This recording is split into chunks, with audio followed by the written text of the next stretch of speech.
Attention aux oreilles.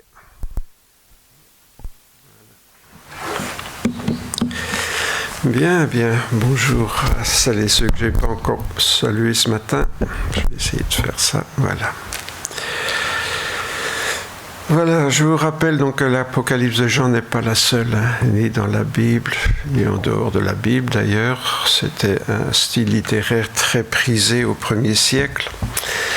Et donc j'ai mis une étude biblique sur le site de l'Église pour rappeler à celles et ceux qui ne le sauraient pas encore. Donc le style apocalyptique, c'est pas propre à la Bible, mais que c'est quelque chose d'assez courant.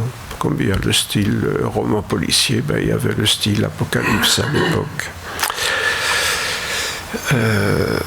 Je vous signale aussi, parce que peut-être certains auront été troublés, quand on va sur le site de notre église, là j'ai copié la page, il y a déjà une série d'études bibliques sur l'Apocalypse que j'avais faites il y a un moment pour les études bibliques, mais c'est très différent de ce que je fais avec vous le dimanche matin. Donc voilà, ne confondez pas les deux.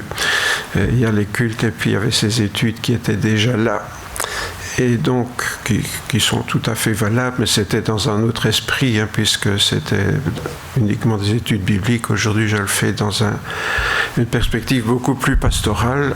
Ça veut dire qui nous interpelle, plus particulièrement, chacune en particulier. Donc, voilà, je demanderai à Françoise de venir nous faire la lecture de cette lettre à l'épître à l'église de Sardes.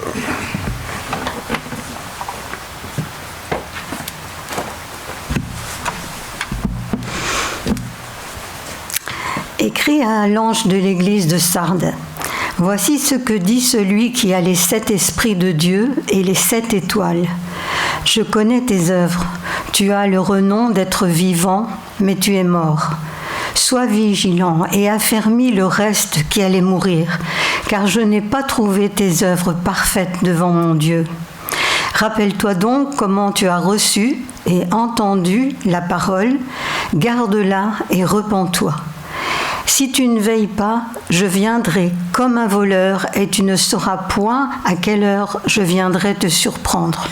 Cependant, tu as à Sardes quelques hommes qui n'ont pas souillé leurs vêtements. Ils marcheront avec moi en vêtements blancs parce qu'ils en sont dignes. Ainsi, le vainqueur se vêtira de vêtements blancs. Je n'effacerai pas son nom du livre de vie et je confesserai son nom devant mon Père et devant ses anges. Que celui qui a des oreilles écoute ce que l'Esprit dit aux églises.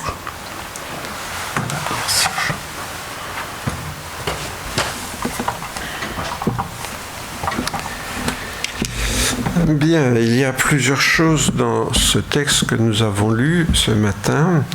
Et une des premières choses, c'est le souffle dont il est question ici.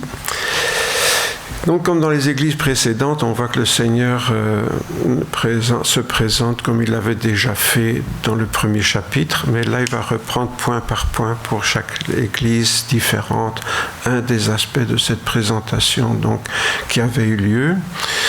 Donc, je vous rappelle cela, nous venons de lire, François l'a lu pour nous, écrit à l'ange de l'église de Sardes, voici ce que dit celui qui a les 7 esprits de Dieu et les 7 étoiles. Et au premier chapitre, on avait déjà lu Jean aux 7 églises qui sont en Asie, que la grâce et la paix vous soient données de la part de celui qui est, qui était, qui vient, de la part des 7 esprits qui sont devant son trône, de la part de Jésus-Christ. Les 7 esprits, qu'est-ce que c'est ? On va essayer de faire un peu le tour de toutes ces expressions un peu particulières ce matin. Les 7 esprits, quand on comprend que quand il est question d'esprit, il faut se rappeler une chose, c'est que le mot esprit, c'est une des traductions du mot souffle, du mot vent. Le fameux roua, là en hébreu, ça peut se traduire par esprit, mais normalement ça se traduit par le souffle, par le vent.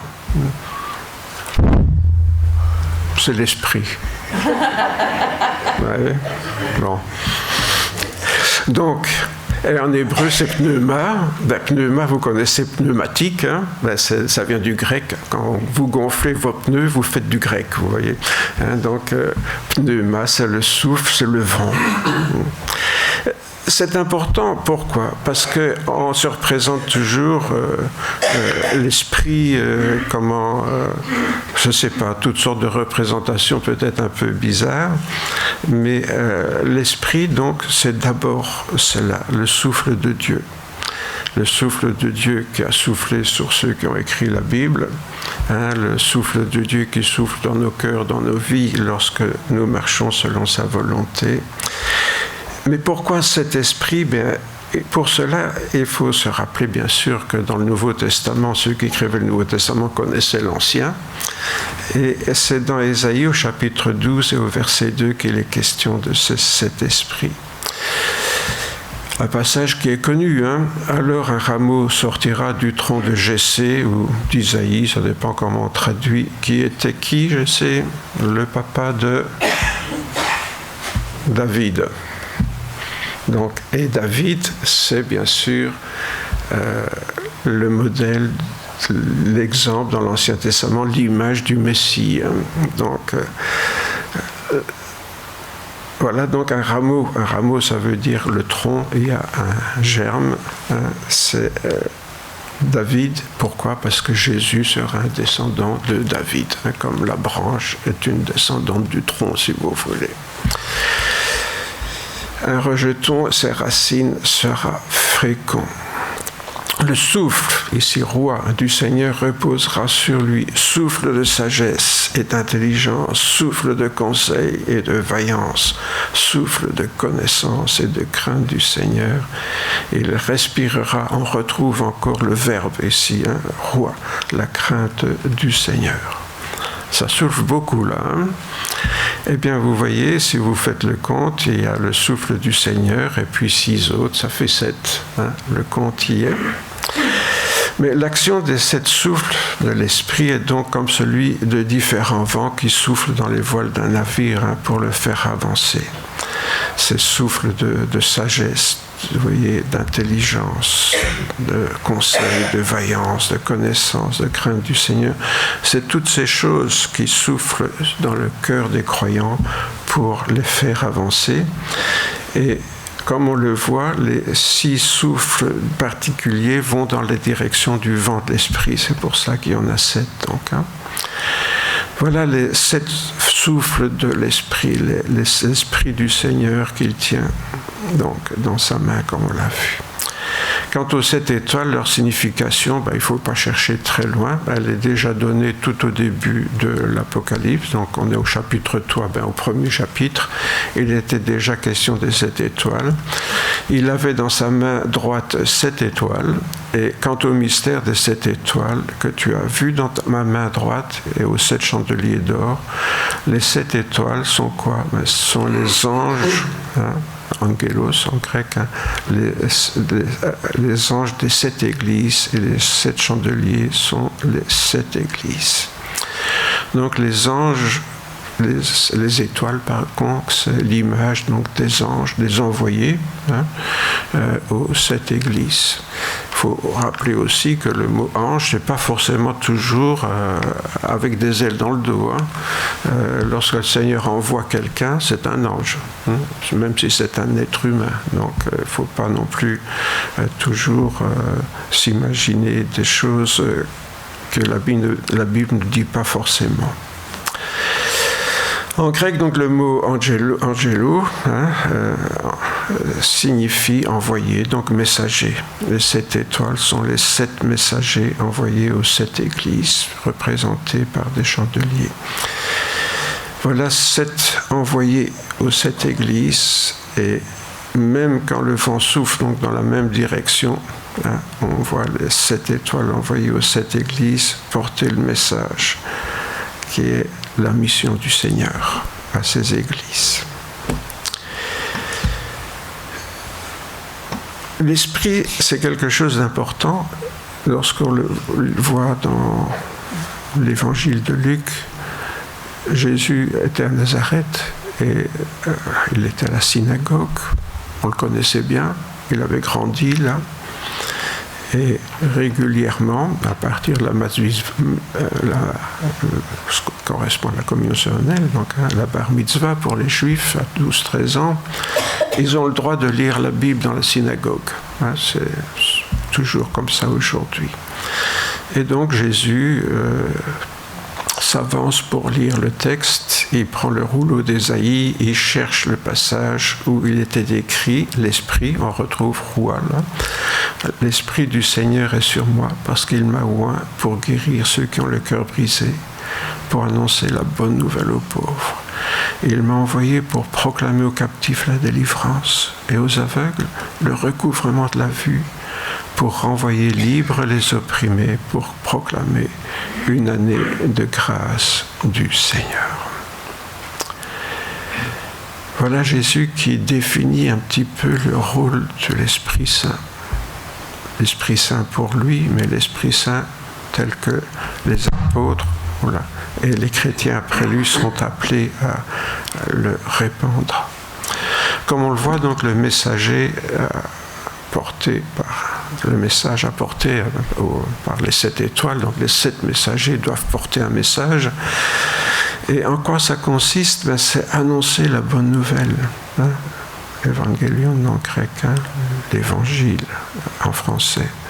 Évangéliser, c'est ça. Évangéliser, apporter la bonne nouvelle.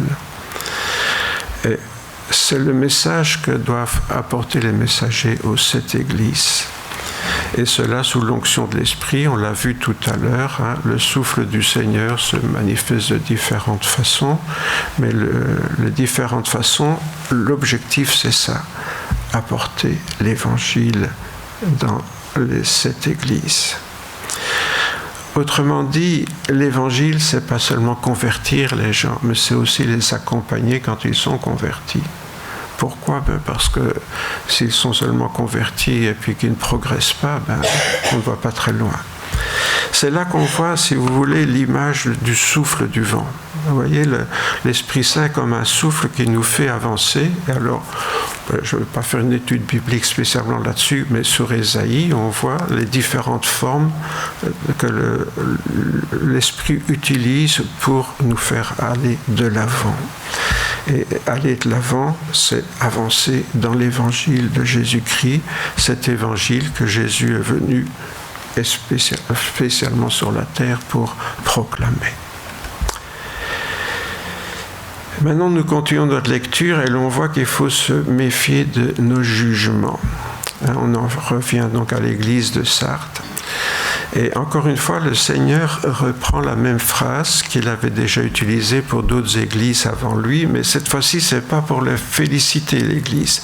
Vous savez, avant, le Seigneur disait « Je connais tes œuvres » et il est content. Il félicite les églises pour leurs œuvres. Mais ici, ce n'est pas ça qu'il dit à Sardes. Il dit « Je connais tes œuvres, tu as le renom d'être vivant, mais tu es mort. » Tu as la réputation donc d'être une église vivante, et tu es mort. Drôle de phrase, ça. Voilà une église que tout le monde considère comme une église vivante. Et Jésus lui dit, non, t'es pas vivante, t'es morte. Donc tout le monde pense ça, mais non, c'est pas ça. Le Seigneur oppose donc ici la bonne réputation de cette église à ce que lui voit dans l'église. Autrement dit, on peut très bien voir dans une église autre chose que ce que le Seigneur y voit. Comment voyons-vous nos églises? Comment voyons-vous notre église?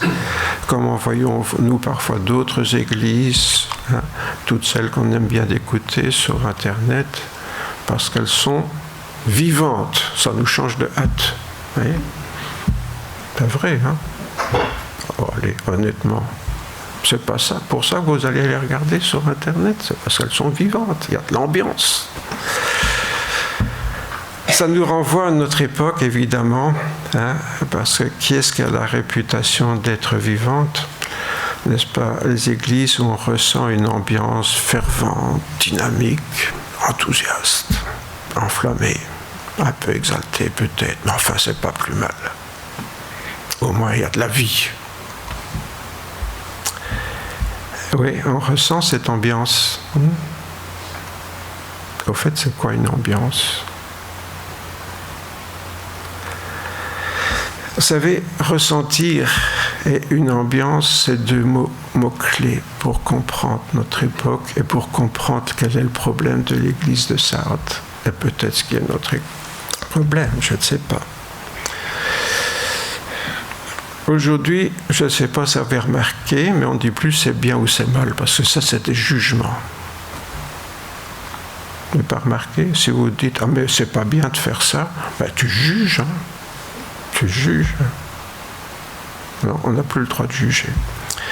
Dire c'est vrai ou c'est faux, ça, c'est sectaire. Vous n'avez pas remarqué aussi, ça? Non. À notre époque, non. Quand vous dites c'est vrai ou c'est faux, devant des gens, bah, ils ne le disent peut-être pas, mais ils pensent que tu es dans une secte. Ça, ils ont peut-être raison. Mais parce que nos églises sont souvent des sectes. Mais bon, il ne faut pas le dire trop fort. Hein. Mais non, maintenant, qu'est-ce qu'ils disent les gens? Je le sens bien, je ne le sens pas. Je le sens bien, je le sens mal. D'ailleurs, pour vous dire à quel point on est superficiel maintenant, je ne sais pas si vous avez remarqué, on dit plus bonne journée. Hein. Vous avez déjà remarqué ça? Les gens ne disent plus du tout bonne journée à la radio, partout. Non, pas. Qu'est-ce qu'on dit maintenant? Une belle journée. C'est l'apparence qui compte, l'extérieur. Qu'elle soit bonne ou pourrie, ça on s'en fout du moment qu'elle est belle. Mais c'est des petites nuances qui montrent qu'on est en train de changer complètement.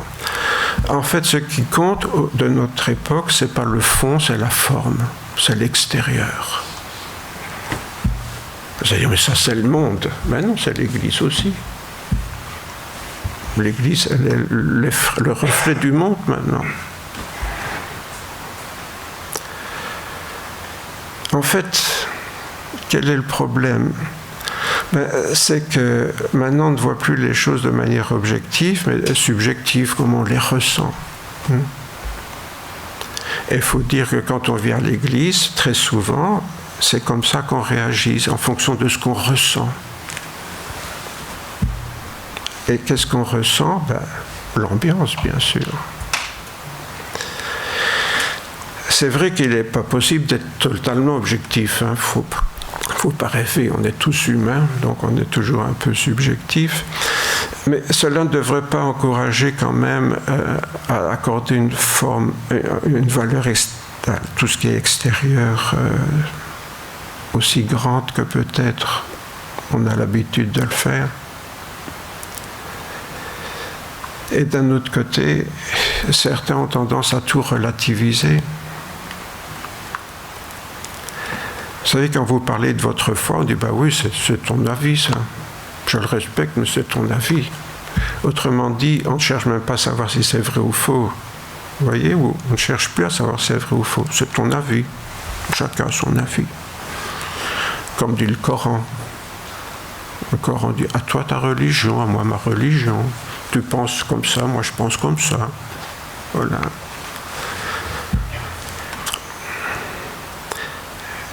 On ne pense plus vraiment, même les choses qui sont clairement attestées, prouvées, ça n'a plus de valeur.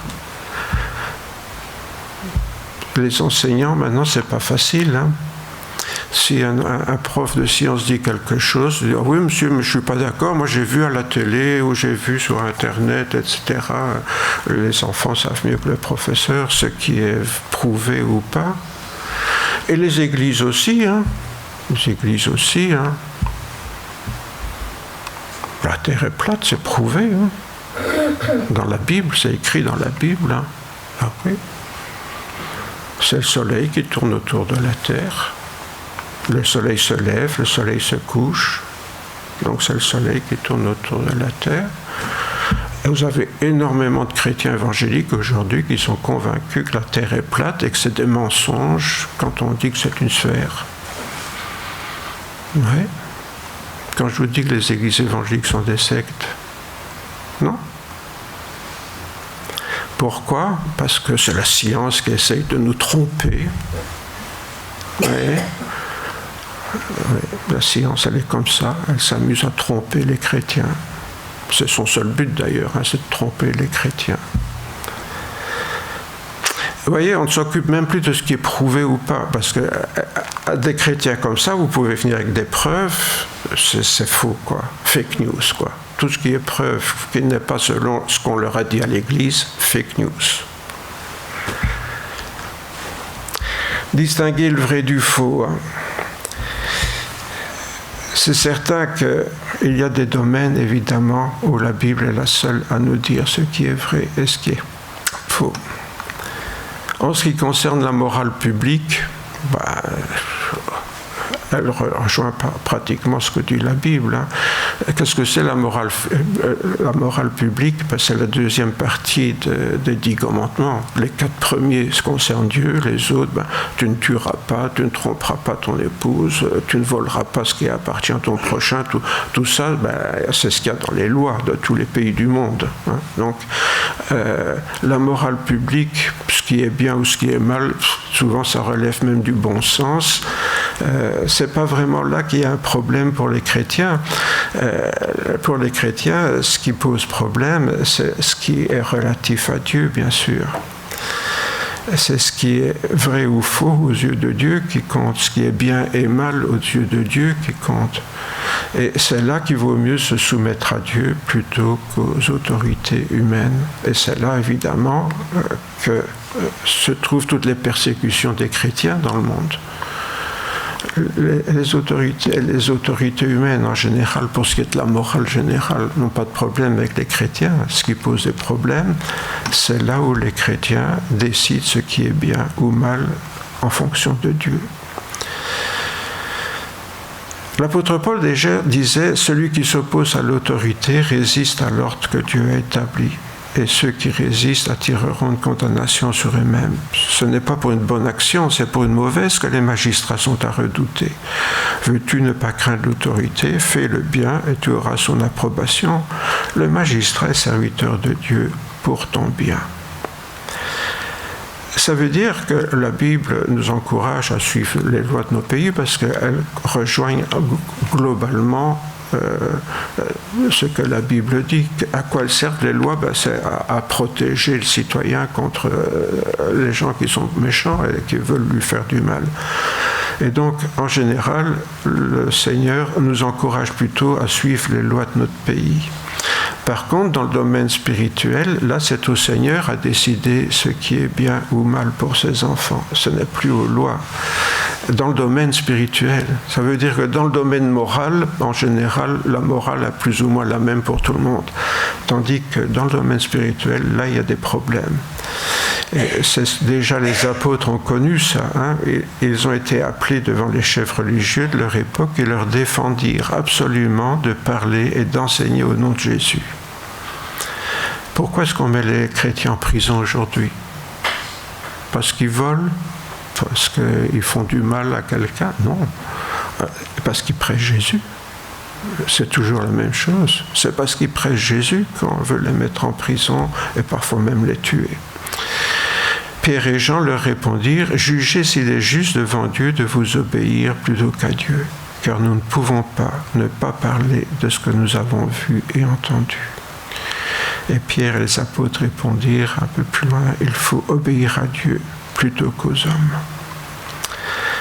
C'est dans le domaine spirituel qu'il y a des problèmes différents entre les chrétiens et le monde aujourd'hui. Et c'est là, bien sûr, que se pose la question du vrai, du faux, du bien et du mal. Quand on le voit donc plutôt que dans la morale générale, qui est pratiquement universelle, c'est dans le domaine spirituel que les chrétiens donc doivent parfois pratiquer la désobéissance civile, c'est-à-dire ne pas obéir aux autorités pour continuer à faire l'œuvre du Seigneur tel qu'il nous demande de le faire, puisqu'on l'a vu, le souffle de l'Esprit nous envoie, c'est pour évangéliser, pour partager notre foi. Alors se pose, je l'ai soulevé déjà un peu tout à l'heure, le problème de l'ambiance. Le deuxième mot piégé, c'est ambiance.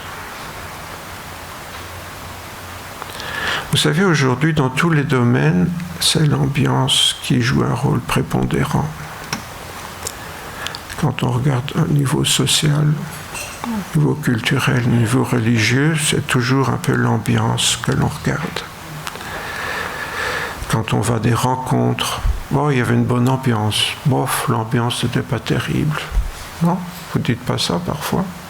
Des réunions, bof, il n'y avait pas beaucoup d'ambiance. Des concerts, bof, il y avait de l'ambiance. Là, c'était le feu. Enfin, de tout partout, il y a des regroupements d'êtres humains. Qu'est-ce qui va compter? L'ambiance. Les cultes et les réunions chrétiennes n'échappent pas à la règle. Plus que la qualité du contenu, c'est surtout la qualité de l'ambiance qui compte. Ça a été au culte. Il y avait une bonne ambiance. Qu'est-ce qu'il a dit le pasteur? Ça, oh là là, comme d'habitude, on s'est perdu. Bon. Vous voyez, tu as pu t'exprimer au culte, tu t'es senti libre pour prier, partager avec tes frères et sœurs le vécu de ta semaine, remercier le Seigneur, le louer. Non, il y avait une bonne ambiance. Oui. Ou une mauvaise ambiance. C'était froid. C'est ce qu'on dit pour un spectacle. Si vous allez à un concert, c'est certain que là, il y a des gens qui ont travaillé pour qu'il y ait de l'ambiance. Si vous voyez les émissions à la télévision, il y a des chauffeurs de salle. Vous savez ça quand même. Il y a des gens qui chauffent la salle. Et c'est pareil pour les concerts, il y a quelqu'un qui passe avant la vedette, en première partie, pour un peu chauffer la salle. Et dans l'église, maintenant c'est comme ça aussi. Il y a des gens qui chauffent la salle. Moi c'est formidable, mais il y a toujours, pas dans toutes les églises bien sûr, mais dans certaines grandes églises, il y a des chauffeurs de salle. Pour que quand le pasteur s'amène pour prêcher, la salle soit bien chaude. Alors lui, il en met une couche, bien sûr. Mais une ambiance, finalement, ça se crée. D'accord? Ça se crée. Puisqu'on a des chauffeurs de salle qui sont là pour créer une ambiance. Cette ambiance, donc, elle est naturelle? Ben non, elle est artificielle puisqu'on l'a créée. Vous voyez? Ça vous dit rien, ça? Ça veut dire qu'une ambiance, ça se crée artificiellement. Ça ne vous dérange pas que dans un culte, on puisse créer une ambiance? Vous vous rendez compte? On considère un culte comme quelque chose où il faut créer une ambiance. C'est ici qu'il y a une grande différence entre l'ambiance et le climat. Dans une église, s'il y a un climat spirituel, ça dépend de quoi? Un climat spirituel. Les gens présents.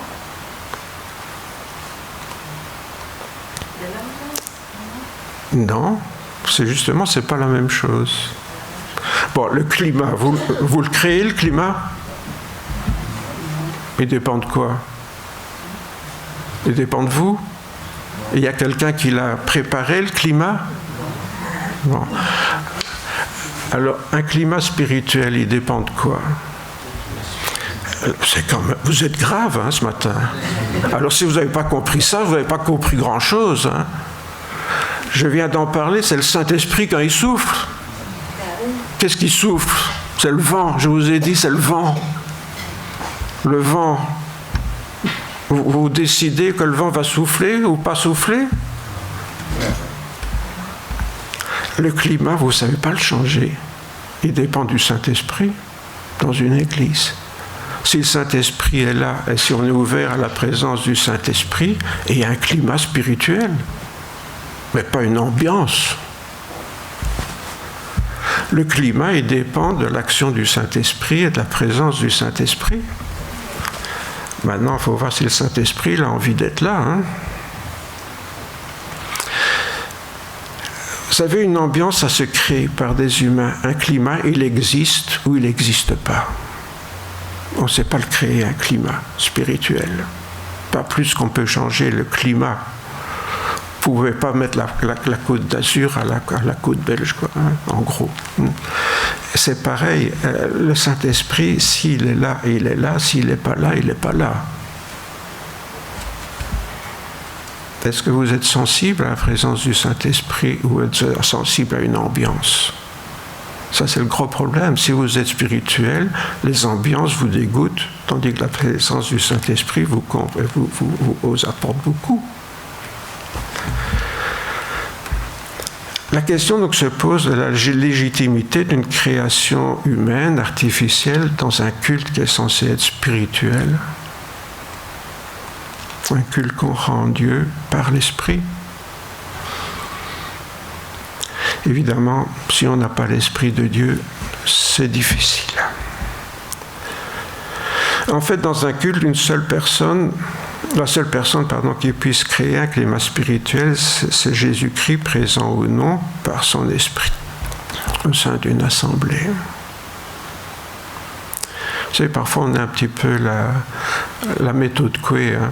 Seigneur, tu as dit que là où 2 ou 3 sont réunis en ton nom, tu es au milieu d'eux. Ah oui, d'accord, réunis en son nom. Réunis en son nom, pourquoi faire, au fait? Pour venir passer un bon moment, pour se faire plaisir. Parce que les réunions, ça sert à quoi? Quand je vais à un concert, c'est pour me faire plaisir. Quand je viens au culte, c'est pourquoi? C'est pour apporter quelque chose, partager, ou bien consommer. Enfin, avec moi, si vous n'avez pas la qualité, vous avez la quantité au moins. Hein. Ça, vous ne pouvez pas me le reprocher. Hein. Bon. Il y aura toujours la quantité. La vraie question, donc, c'est de savoir quoi? Si Jésus a envie d'être là.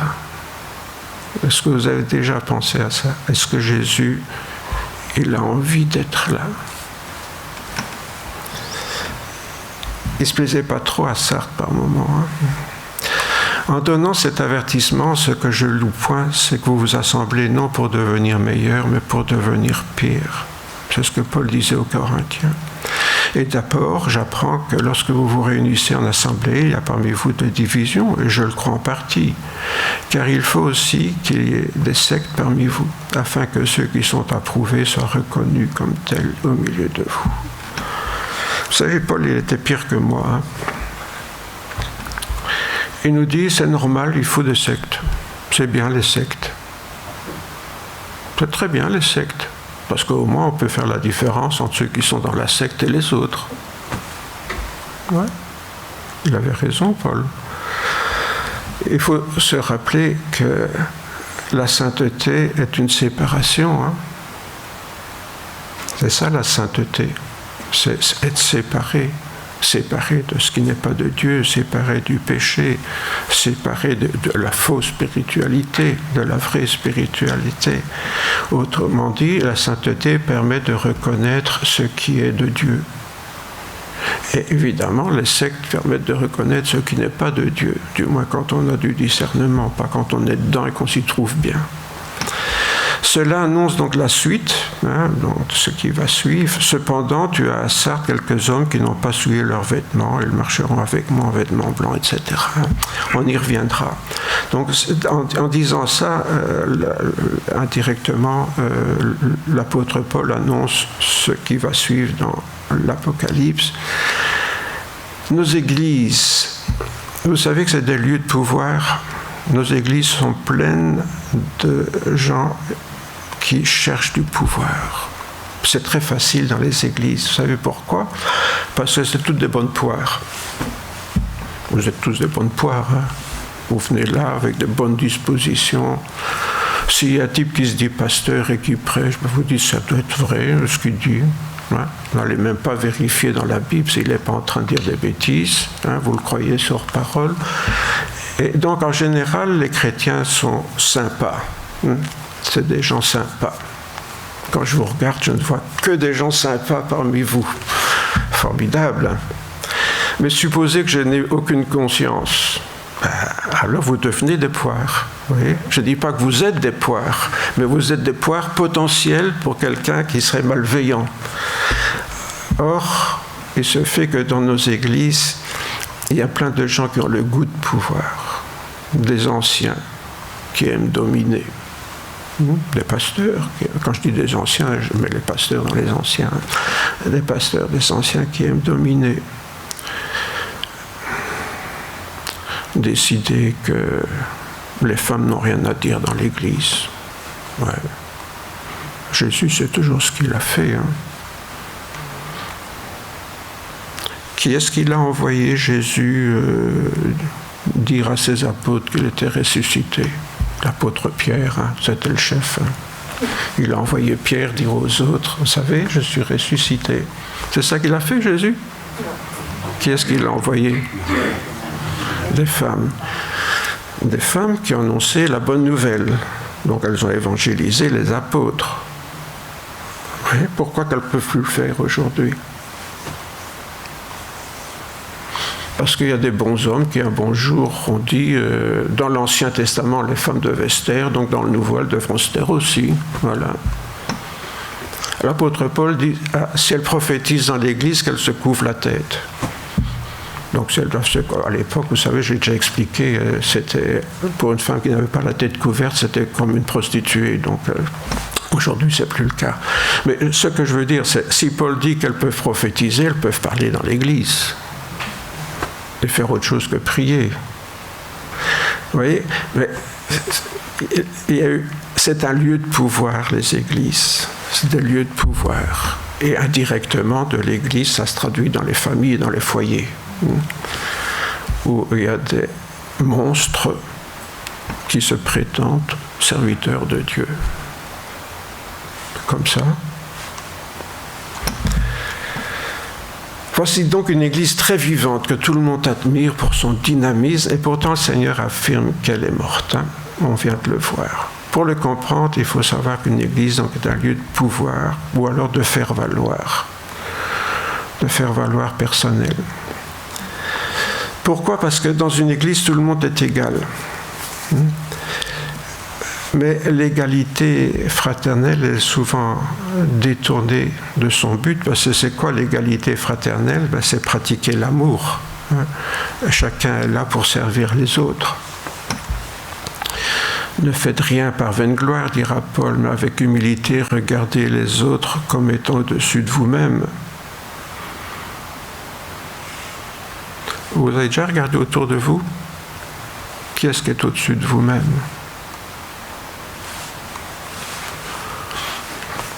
Moi, je ne vois pas beaucoup de gens parce que ça manifeste que je suis beaucoup mieux que vous.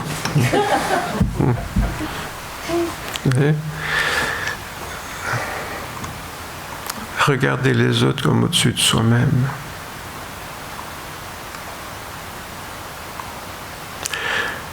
Je songe à ma belle-mère, elle l'appelait le pasteur le serviteur, avec admiration. Alors c'était assez paradoxal, j'aimais bien ma belle-mère, mais c'était l'ancienne génération, vous voyez. On appelait le pasteur le serviteur.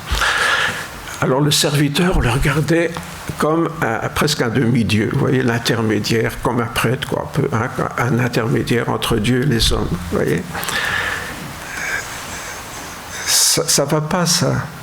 Si on est le serviteur, on est le serviteur. On n'est pas le patron.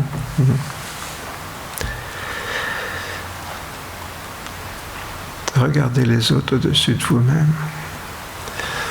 On connaît tous ce verset, hein, mais qu'est-ce qui s'y conforme vraiment? Alors, qu'est-ce qui se passe souvent? C'est que dans les églises, les gens qui ont du pouvoir dans la vie civile, généralement, c'est souvent eux qui prennent du pouvoir dans l'église. Souvent. Et c'est à eux qu'on donne certaines responsabilités les plus importantes, etc. Vous voyez? C'est assez souvent comme ça. Et les personnes modestes, si on leur donne des pouvoirs, alors là, c'est pareil. Tout d'un coup, elles deviennent jalouses de leur pouvoir. Vous voyez, si on leur donne des responsabilités, ah oui, mais ça, c'est moi qui dois faire ça. Hein, tu ne peux pas faire ça, c'est moi. Vous voyez, on est jaloux des responsabilités qu'on peut avoir. Je ne dis pas que c'est comme ça dans notre Église, mais c'est pour que vous ouvriez les yeux autour de vous. Et il faut se rendre compte que les gens ont souvent le goût, soit ils ont du pouvoir, ils aiment l'exercer, soit ils n'en ont pas et ils sont blessés de ne pas en avoir et ils voudraient quand même en avoir. Enfin, ça ne va pas.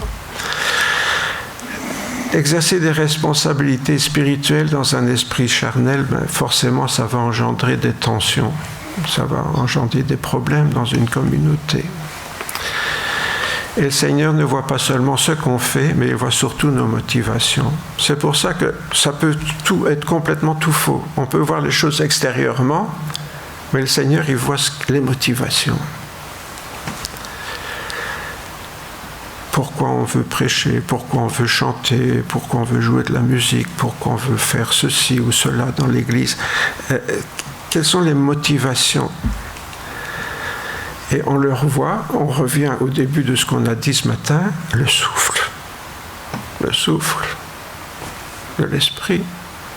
Est-ce qu'on fait les choses parce qu'on est poussé par l'esprit ou par notre ambition personnelle?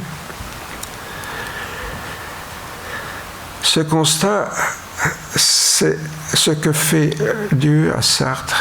Il constate que les œuvres ne sont pas parfaites, dit-il. Pas parfaite dans le sens grec, ça veut dire pas finalisée. C'est des gens qui n'ont pas été jusqu'au bout. Et ils ont fait un peu, ils ont commencé, mais ils n'ont pas été jusqu'au bout. Et le Seigneur va donner 3 directives, 3 recommandations. Regardez bien, sois vigilant et affermis le reste qui allait mourir, car je n'ai pas trouvé tes œuvres parfaites devant mon Dieu. Ils n'ont pas été jusqu'au bout. Il faut affermir. Là, il y a quelque chose qui ne va pas. Ils ont commencé, puis maintenant, ils sont prêts à mourir. Alors, il donne 3 conseils. Rappelle-toi donc comment tu as reçu et entendu la parole. Donc, rappelle-toi donc comment tu as reçu et entendu la parole. Garde-la et repens-toi. 3 choses.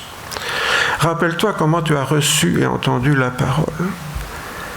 Comment avons-nous reçu et entendu la parole la première fois? Comment l'avons-nous reçu? Avec joie, bouleversé, touché. Est-ce comme ça que quand vous ouvrez la Bible, est-ce que ça vous parle encore comme ça vous a parlé la première fois? Et donc le Seigneur nous dit, rappelle-toi comment ce que tu as vécu à ce moment-là. Et qu'est-ce que c'est devenu ça? Ça s'est éteint? Ça tournait à rien? On ne peut pas mieux dire comment tu as reçu et entendu la parole. Rappelle-toi donc. Reçu, c'était la première fois donc. Hein? Comment tu as vécu ça? Avant peut-être de l'oublier. Hein? Voilà des croyants qui n'ont pas finalisé leur écoute de l'Évangile. Ils ont accepté Jésus comme sauveur, bien sûr, parce que c'est ce qu'on leur a dit. Si tu confesses tes péchés, tu seras pardonné. C'est gratuit, c'est une grâce, il n'y a rien à faire. Dieu te donne ça gratuitement. Et ils ont dit, waouh, formidable. Et ils ont accepté Jésus comme sauveur, mais l'ont-ils vraiment accepté comme Seigneur? Parce que l'autre chose, bien sûr, c'était de mourir à soi-même. Si quelqu'un veut venir après moi, qu'il se charge de sa croix, qu'il me suive. Accepter de mourir à soi-même, ça c'était autre chose, et peut-être que ça on ne l'a pas fait. Et comme on ne l'a pas fait, on marche un pied dans le monde, un pied avec le Seigneur, puisqu'on n'a pas été jusqu'au bout. Je n'ai pas trouvé tes œuvres parfaites devant mon Dieu. Tes œuvres n'ont pas été finalisées, achevées. Voyez. Celui qui voudra sauver sa vie la perdra, mais celui qui perdra sa vie à cause de moi, de la bonne nouvelle, la sauvera. C'est ça. Aller jusqu'au bout. Accepter de perdre pour retrouver. Garder cette parole. C'est la deuxième chose. Garder, littéralement, ici, c'est dans le sens d'observer, de pratiquer. Garde cette parole. Ça renvoie à une parole de Jésus, bien sûr, qu'on connaît tous. Hein, si vous savez ces choses, vous êtes heureux, pourvu que vous les pratiquiez. Garder, donc, dans le sens littéral, observer, pratiquer. Et la troisième chose, repens-toi. Oui, la repentance, c'est pour ceux qui ne sont pas chrétiens, bien sûr. Hein. Vous êtes chrétien, quand on est chrétien, on s'est repenti, on l'a fait, c'est bon. C'est bon, hein, on s'est repenti. Hein. Et ici, à qui est-ce qu'il parle le Seigneur ? Aux membres d'une église qui apparemment ont commencé, puisqu'ils n'ont pas achevé, c'est qu'ils ont quand même commencé. Des chrétiens, donc, que l'apôtre Paul qualifiera de charnels entre nous, parce qu'ils n'ont pas été jusqu'au bout. La repentance, donc, un sentiment de honte qui conduit à la volonté de changer de vie. Se repentir, c'est pas demander pardon. Hein. Demander pardon, ça ne veut pas dire grand-chose. Se repentir, c'est quand on est malheureux de ce qu'on a fait, malheureux de ce qu'on a fait aux autres. Pas peur de ce qui peut nous arriver. Hein. La repentance, c'est pas lié à la peur de la punition. Ça, c'est pas la repentance. Quand on a peur de la punition, un enfant qui demande pardon parce qu'il a peur d'être puni, il ne se repent pas. Il demande pardon, mais il ne se repent pas. Il recommencera d'ailleurs. Mais, sauf s'il a vraiment très peur. Vous voyez. Mais ça, c'est pas la repentance.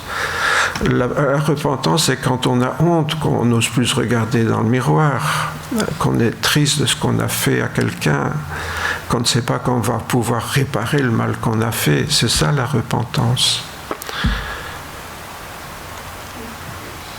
Et le Seigneur dit ça à des gens qui sont membres d'une église à Sardes. C'est aussi donc une attitude récurrente, c'est quelque chose qu'on va devoir faire chaque fois qu'on met un pied de travers par rapport au Seigneur.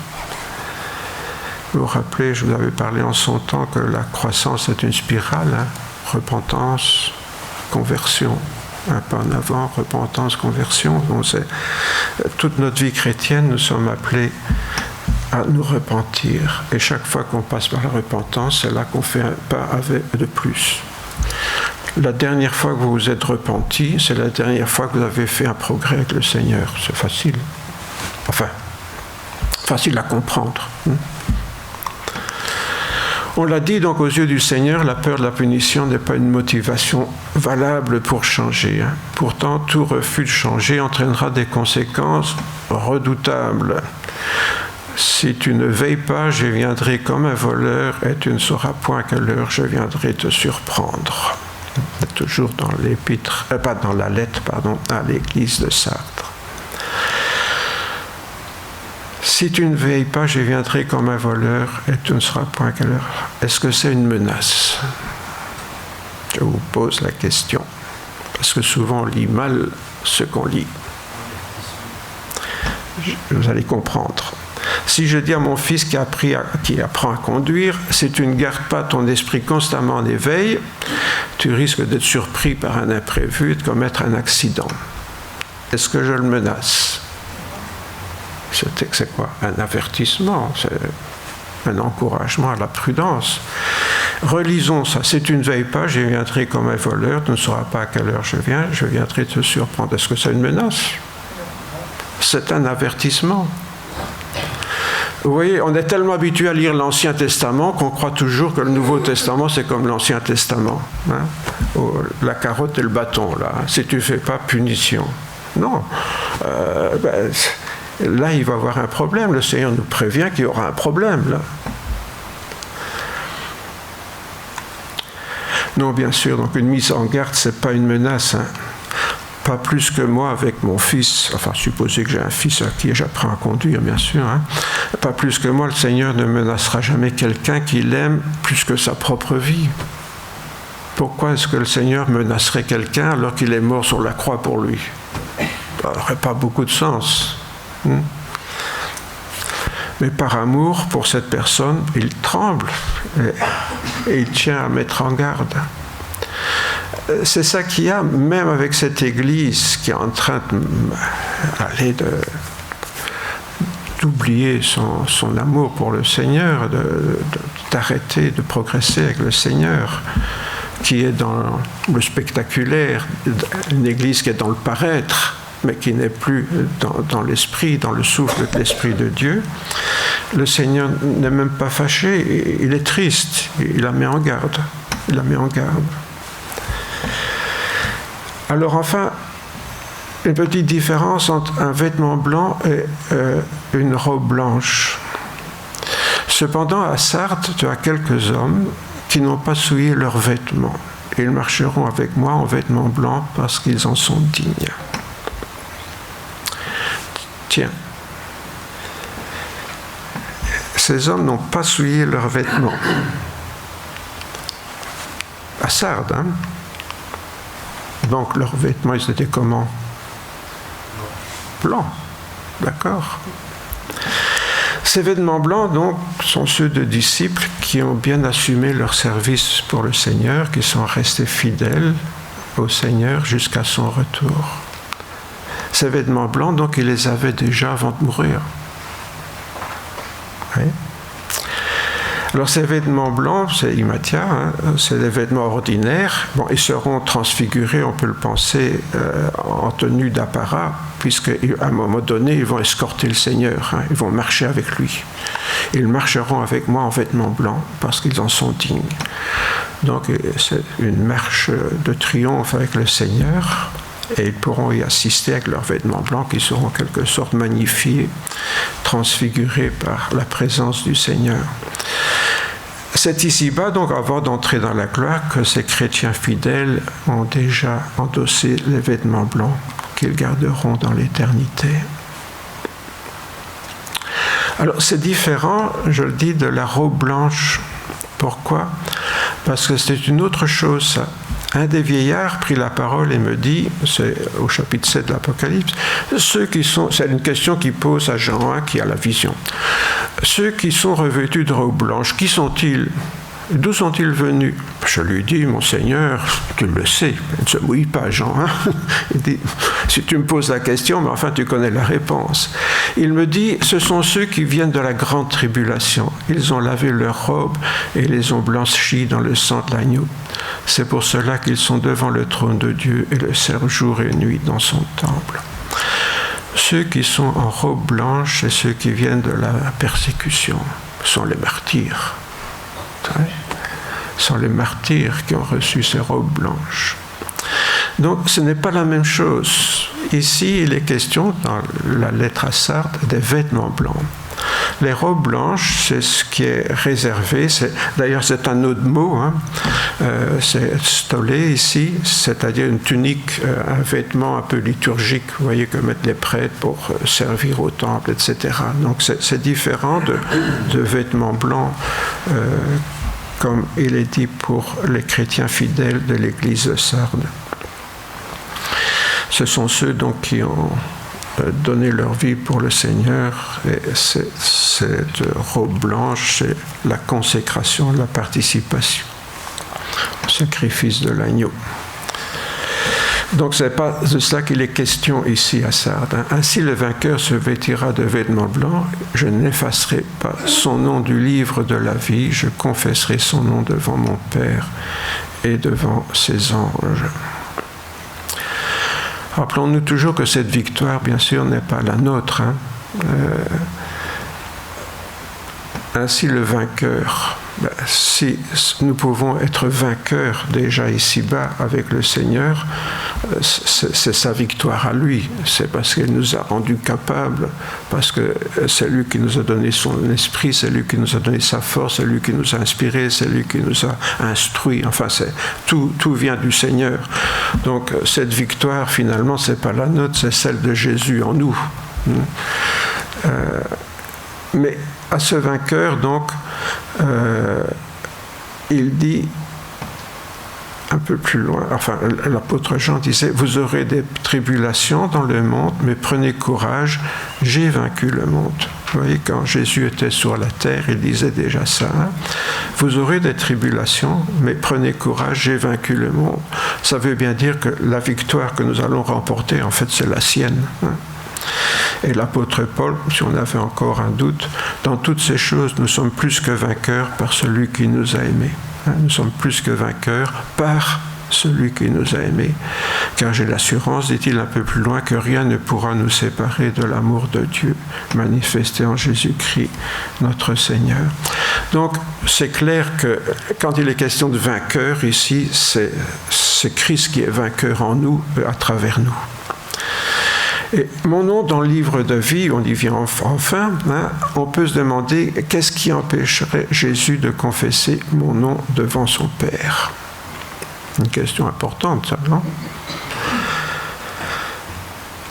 Jésus nous a donné la réponse. Quiconque me confessera devant les hommes, je le confesserai aussi devant mon Père qui est dans les cieux. Mais quiconque me reniera devant les hommes, je le renierai aussi devant mon Père qui est dans les cieux. Donc, qui est-ce que le Seigneur va confesser devant son Père? C'est celui qui a confessé son nom devant les hommes. Alors, confessons, excusez-moi, mais je reviens toujours un petit peu au grec, parce que sinon on risque de mal comprendre. C'est pas aller à confesser, dire c'est péché, confesser ici. C'est dire la même chose que quelqu'un. Nous avons une confession de foi. Notre confession de foi, c'est croire. C'est ce que nous croyons, c'est ce que nous voulons faire, la confession de foi. Donc, confession, ici, confesser, c'est dire la même chose que le Seigneur pense et partager les valeurs du Seigneur, faire ce qu'il a envie que nous fassions, etc. C'est ça, confesser Jésus. C'est pas seulement dire « Ah oui, je connais Jésus ». Non, c'est vraiment partager ses valeurs. C'est donc beaucoup plus. Et renier, anémomai, c'est littéralement, c'est rejeter, abjurer sa foi, agir à l'opposé de ce qu'on est. Renier, c'est vraiment rejeter complètement tout ce qu'on a reçu du Seigneur, tout ce qu'on a entendu du Seigneur. C'est pas être infidèle. Jésus a dit, si vous êtes infidèle, c'est quelque chose que le Seigneur demeure fidèle. Donc c'est pas ça qui va nous condamner définitivement. Par contre, le reniement, ça c'est grave. Donc confesser, c'est important. Confesser son nom devant les hommes, c'est-à-dire vivre en partageant les valeurs de Jésus dans ce monde, que tout le monde puisse voir qu'on vit autrement, qu'on a d'autres valeurs. Notez aussi une chose importante, Jésus ne dit pas « J'inscrirai le nom du vainqueur dans le livre de vie ». Qu'est-ce qu'il dit, Jésus ? « Je n'effacerai pas le nom du vainqueur du livre de vie ». Ça veut dire quoi ? Qu'il était déjà écrit.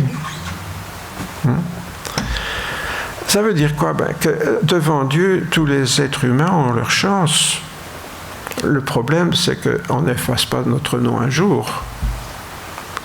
Souvent, on croit que l'important, c'est que on ait notre nom inscrit dans le livre. Oui, c'est bien qu'il soit inscrit, mais on l'a tous inscrit. Par contre, il faut veiller à ce qu'il ne soit pas effacé. Or, si nous renions le Seigneur, il sera effacé. Et renier, c'est vivre en contradiction, bien sûr, avec notre foi.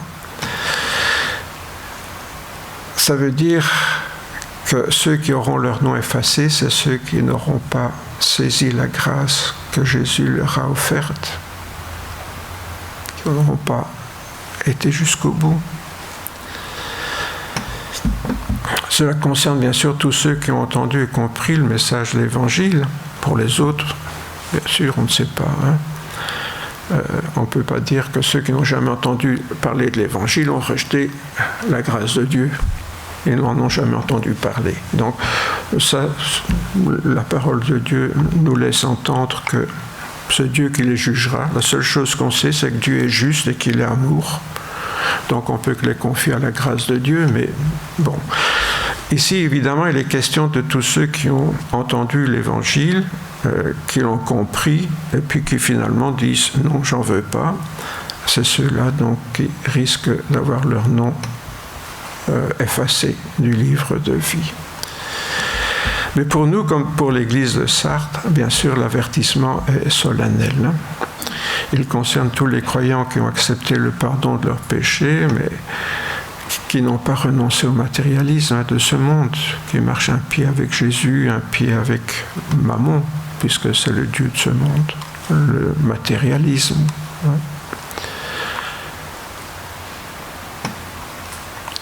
Vous savez, je disais que la repentance, c'est pas seulement demander pardon, mais la conversion, c'est changer de vie, c'est-à-dire avoir une vie différente.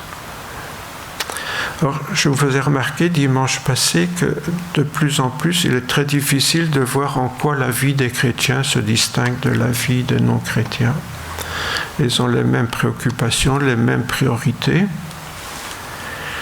Et c'est parfois un peu inquiétant de se dire, tiens, quand il y a une conversion, en principe, ça se voit. Si ça ne se voit pas, on se pose des questions. Dieu seul est juge, bien sûr.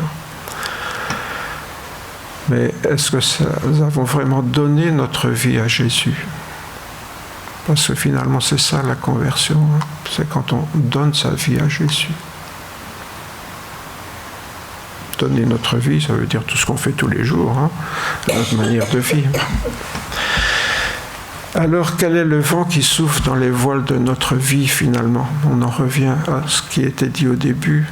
Est-ce le vent de l'esprit de ce monde ou est-ce le vent du Saint-Esprit de Dieu? Parce que l'esprit de ce monde, il est partout. Il est partout autour de nous, dans ce qu'on regarde, dans ce qu'on entend, dans ce qu'on voit. Partout, il y a l'esprit du monde. Et on sait qui est le prince de ce monde. Rappelons-nous ce que Jésus disait à Nicodème, vous vous rappelez? Ce qui est né de la chair est chair, ce qui est né de l'esprit est esprit. Ne t'étonne pas de ce que je t'ai dit, il faut que vous naissiez de nouveau. Le vent souffle où il veut, et tu en entends le bruit. Tu ne sais pas d'où il vient ni où il va, mais il en est ainsi de quiconque est né de l'esprit. Est-ce que le vent souffle dans nos voiles? Est-ce l'ambiance que nous recherchons ou est-ce le climat spirituel que l'Esprit atteste dans nos cœurs parce que nous avons reçu l'Esprit de Dieu? Oui, Seigneur, nous voulons te remercier pour ton amour à notre égard. Te remercions pour ces lettres que tu as laissées aux églises. Oui, Seigneur, au travers de ces lettres, tu dis que nous soyons attentifs à ce que l'Esprit dit aux églises, à toutes les églises, donc à nous aujourd'hui, à chacun, chacune d'entre nous aussi qui en faisons partie. Oui, Seigneur, moi le premier, nous sommes interpellés par ce que nous lisons. Nous ne pouvons pas faire semblant, comme si on n'avait pas lu, comme si on n'avait pas compris. La grâce que tu nous demandes, Seigneur, c'est d'aller jusqu'au bout de notre conversion, de ne pas nous arrêter à mi-chemin, mais d'aller à fond avec toi, Seigneur, de vraiment te laisser diriger toute notre vie, que ce soit ton souffle divin qui souffle dans notre vie, qui nous conduise, qui nous inspire, qui dirige nos paroles, nos actes, nos comportements, nos attitudes. Seigneur, oui, laisse-nous nous laisser transformer par ton esprit, Seigneur, qu'il travaille en profondeur dans notre cœur, dans notre âme à chacun. Merci, Seigneur, parce que ce matin encore, tu voudras nous aider à aller de l'avant avec toi, et cela par ta grâce. Toi seul, Seigneur, es souverain, toi seul, Seigneur, es maître. Malheureusement, Seigneur, nous relevons toujours la tête pour faire selon notre volonté, à notre guise, chercher le plaisir dans ce monde, comme ce monde est en quête de plaisir, en quête d'ambiance, en quête de sensations, est devenu indifférent à la douceur de l'esprit. Oui, Seigneur, comme Élie, lorsqu'il est retourné en Horeb, tu n'étais pas dans la tempête, mais dans un murmure doux et léger, à peine perceptible. Le souffle doux et léger de ton esprit, que nous puissions retrouver, Seigneur, cette douceur que nous avons connue le jour où nous avons entendu ta parole pour la première fois. C'est vraiment, Seigneur, c'est ce que nous avons vécu à ce moment-là que nous voulons continuer à vivre avec toi et nous rappeler ces choses avec peut-être repentance parce que nous l'avons oublié. Merci, Seigneur, parce que tu voudras tout à nouveau nous régénérer par le souffle de ton esprit. Amen.